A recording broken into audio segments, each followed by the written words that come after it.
Hello everyone, welcome back to the channel today for the 4th Alliance War of Season 30, and in this war we got matched against kenOB, while the top war alliance is in the game, so it's definitely going to be a pretty tough ask to beat these guys. My team today is Corvus, Void and Guardian. Corvus is going to be taking the bulk of our fights with I believe 5. Void will be taking 2 mini-boss fights, and then Guardian is there for a Kitty Pride on Ebb and Flow Intercept. So the initial ramp up for my Corvus is coming from this Mysterio on path 9 in section 1. So of course we are going to take quite a bit of chip damage from Hazard Shift here. However, it is a pretty safe ramp up, and now we've got a tech charge to go into our later fights.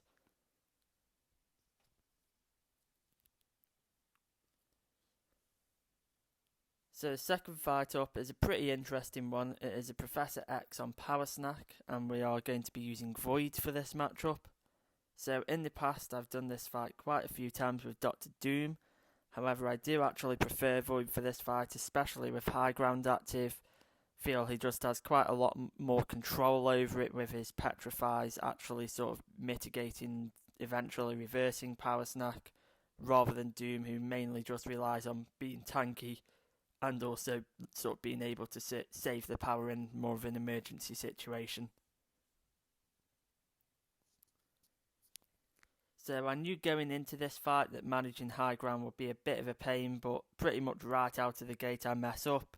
Throw my special one early, now he's got a high ground charge, and that pretty much is just going to stay there the entire fight because I can't really be landing more than 10 hits within every 10-second window. However, just by means of all the power gain and also quite a cooperative AI in this matchup, you're not really going to rely on blocking that much with Void. So in this early part of the fight, I am just mainly working on building up the debuffs up. Once I get the second Petrify, everything is under much better control. He is about to get a third high ground charge, so if we do block too many hits, we're definitely going to take quite a lot of damage. However, as you're going to see, we're not really needing to block a whole lot. Here I probably could have just baited out a heavy attack, but up to wait, bait out the falter there. And we do take about 6,000 damage there just from 2 parries. However, at this point we've got Fear of the Void up, we've also got an additional Petrify. Debuffs are ticking pretty heavily there, as well as some willpower reversal, and it really just doesn't matter that he's got 4 high ground charges active because this fight is pretty much over and is completely under control.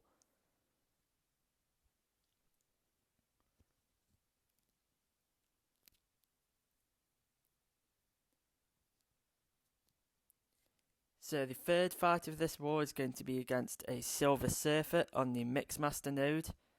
So I think the 2 best options for this fight are going to be Corvus and a Horseman Archangel. This war I'm going in with Corvus, and this is just going to be pretty much a free evade charge. We're going in with the tech charge from Mysterio already, which is just going to help out on the damage a bit. Pretty heavily boosted, obviously got Suicides on for Corvus. There we do hit into his phase, but thankfully he doesn't punish. But yeah, we just need to chain a couple of special 2s together once we get to it, and this fight is pretty much over. Don't really understand this placement overall, because yeah, it's a 25-second mini-boss fight with Corvus, pretty much no risk involved, and you probably could quite safely go into that matchup with 0 charges, get the evade charge, and still come out perfectly fine. So next up we have a Domino on Kinetic Transference and Footloose. We took this fight in War 1, and we actually missed a sidestep in that fight and took a few hits. In this fight I just wasn't really feeling sidesteps for some reason.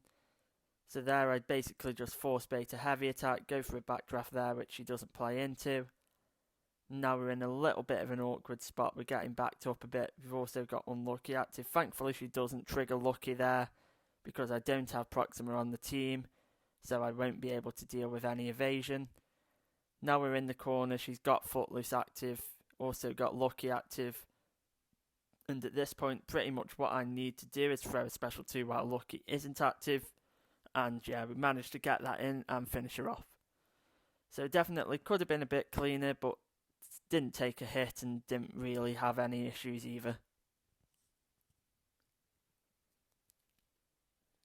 So next up is Penny Parker on Ebb and Flow Intercept. Now Corvus in general is probably the best counter to her in the game, assuming you can go into the fight with some ramp up already. And you're going to see I do not play this fight particularly well at the start. What I should have been doing is hitting into a block a lot more. However, I tried to immediately go for an intercept, which you're going to see results in me getting auto blocked quite a bit. So I should have been hitting a block to try and take the sync shield down to 0 before I was going for intercepts. Which you see I did learn pretty quickly in this fight. Now she's down to 20 of those charges. But now she's just playing aggressive, being really awkward and throwing heavies rather than just letting me take out the sync shield. There I thought she was going to block and she decided that she wanted to just dash back instead. Now we do end up landing an intercept there, and yeah, we never actually took down the sync shield and she just went down from that first special 2. So could have been better, but it's still very safe matchup. Corvus definitely the best there if you can go in with a solid ramp up. And next up is a very strange matchup and is also a perfect showcase of just how powerful Corvus is when he's got charges. So this is a Mojo on Ebb and Flow Intercept. He gets a prompt that we pretty much immediately trigger, but it doesn't matter whatsoever because he's already dead. So yeah, literally absolutely no abilities in that fight matter. Corvus is just completely overpowered if you can get him ramped up. So now we're moving on to Guardian's Fight of the War. This is a Kitty Pryde on Ebb and Flow Intercept. I took this match up in War 2. Very basic fights. Can quite comfortably go for some intercepts here. Activated a regen boost. Don't exactly need it, but barely ever use them, so just thought might as well. Again, similar to War 2, I'm not particularly comfortable with the perfect block on the special 1. Just don't really need to risk going for it. So I'm just going to be blocking it. There we actually perfect blocked the first hit. Somehow not really sure, wasn't really going for it. But yeah, I'll take the extra power gain. But yeah, it's pretty much no threat in this matchup. Guardian is a perfect counter for it along with Guillotine 2099.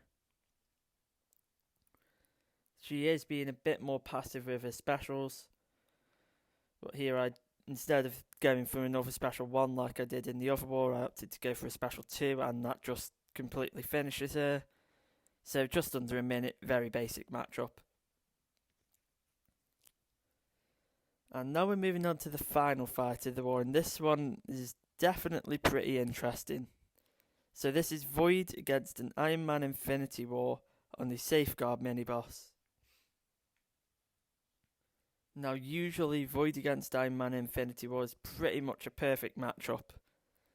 And that is because Void, by the time he's in the 15% phase, he's going to have quite a lot of debuffs active. You don't have to worry about the power gain. Don't have to worry about Safeguard or all the resistances because Void is dealing most of his damage through the debuffs. However, there's one key thing in this fight that makes Void pretty terrible for it, and that is high ground. Void obviously is a very slow champion overall. This fight actually takes around 3 minutes. And yeah, as you can see, we're already falling behind on high ground, and Iron Man Infinity War isn't even 5% down.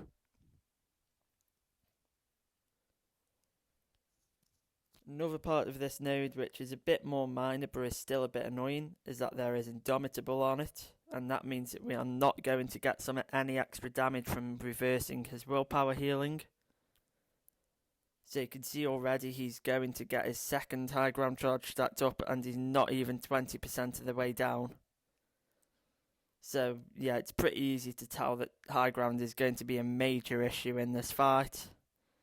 Iron Man Infinity War specials are not safe to punish, and coupled with Void specials not having many hits and also having a very long duration, coupled with also needing to block a lot against Iron Man Infinity War, yeah, we're going to take a lot of damage from high ground.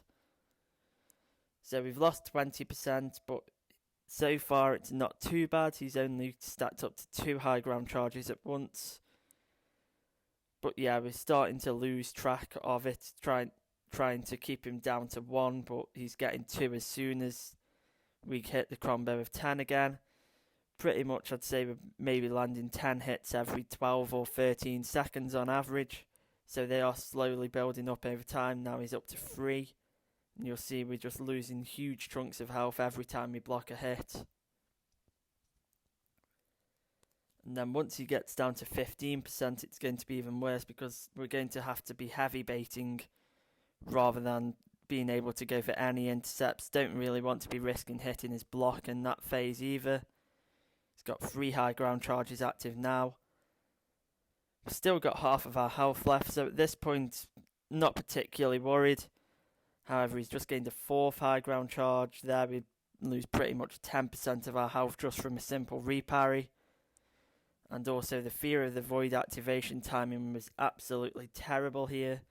It activated right as he hit 15%, so we weren't doing any passive damage. And now we're dropped down to 20%. Iron Man has 10% left. And yeah, pretty much at this point I can't block. You're just going to see me dashing back over and over again. There we get a lucky special 1 landed and we do solo the fight. Sadly we did end up losing this war, but to be fair against kenOB that's to be expected. Thank you all for watching and I'll see you all in War 5.